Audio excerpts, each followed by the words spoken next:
Hello everyone, welcome to Tech Sharmit.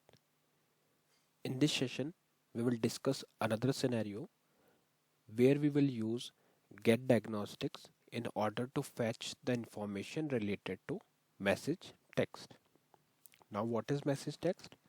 Whenever we execute any SQL statement in SQL RPGLE program, or then it returns some message text which will provide us information about the last executed SQL statement. It provides the information like whether it is executed properly or not. If not, then what is the reason? If success, then what is the success message? So in short, you can say it returns the message after execution of SQL statement. So for that reason, we use this message text, and this message text we can retrieve with the help of Get Diagnostics. Okay. So let's see how we can use it. But before that, first of all, I will show you one table and their data, and then we'll discuss the process. So here I'm running one query. Select star from Sharmit1, which is my library name, slash students, which is my file name.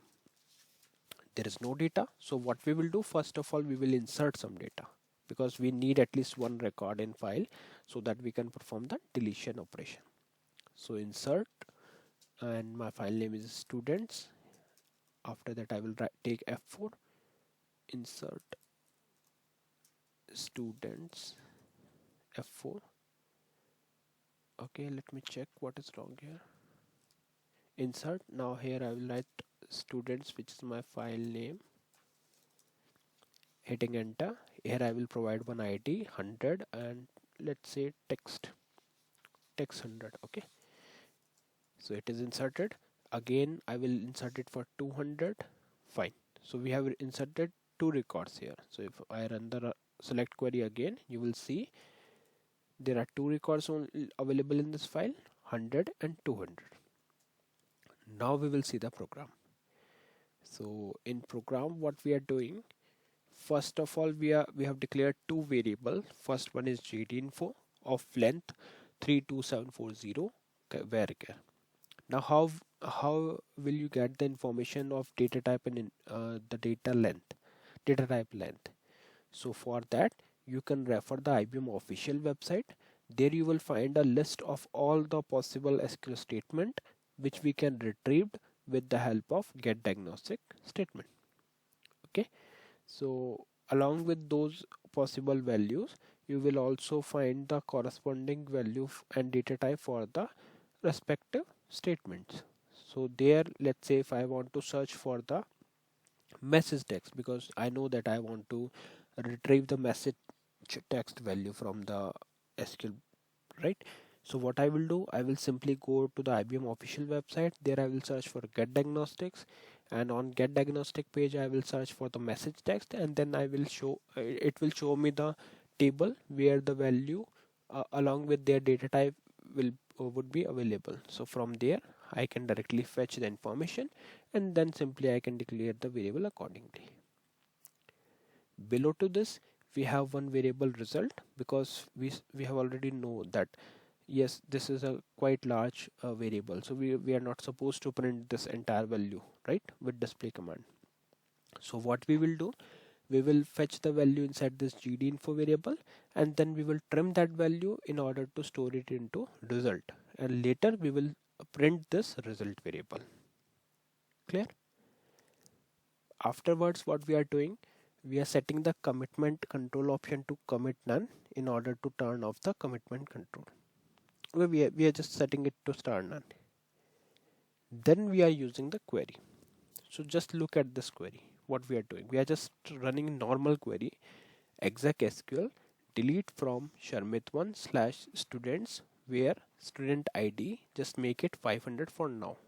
We know that in file we have only two record, 100 and 200, but we are trying to delete the record which is not available in the file 200. So in this case, for sure it will return some SQL error, because we don't have that record, right? It should return some SQL state. And in previous session we already learned about the SQL state, right? But here we are discussing about the message text, so it will tell us what is the message text it will return if we are trying to delete the record which is not available. So just make it like this. Then I'm running the Get Diagnostics, which is our main portion for this session. So I'm running exec SQL Get Diagnostics condition 1. Say just use the same syntax, okay? Just copy it from here and use it in your system. Exec SQL Get Diagnostics condition 1, and I'm fetching the value for message text. So whatever the value we will get from here will be stored into this gtinfo variable. Okay. Then we are trimming this value, and after trimming we are storing it into this result variable, and then we are displaying the result value, and then setting the star INLR equals to star on. So let's quickly compile this program and call this.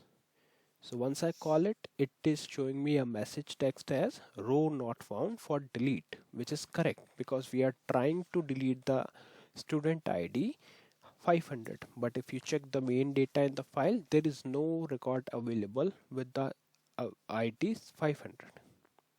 Clear?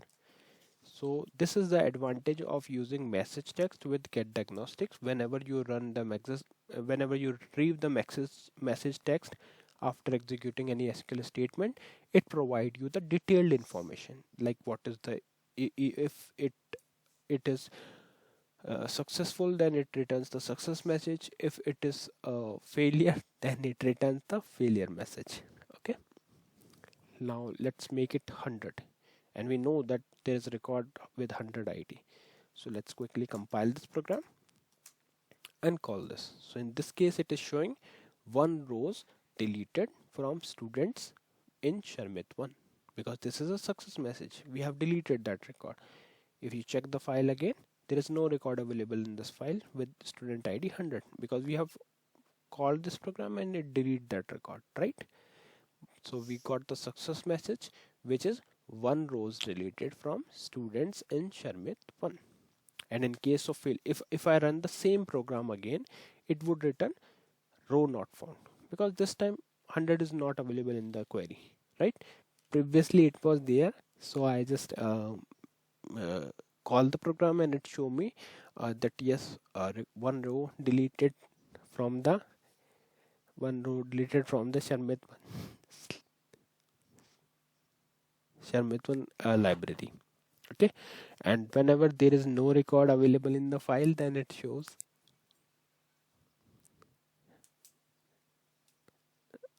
if record is not available in the file, then it shows record not found for delete. Okay, so this is how we can utilize the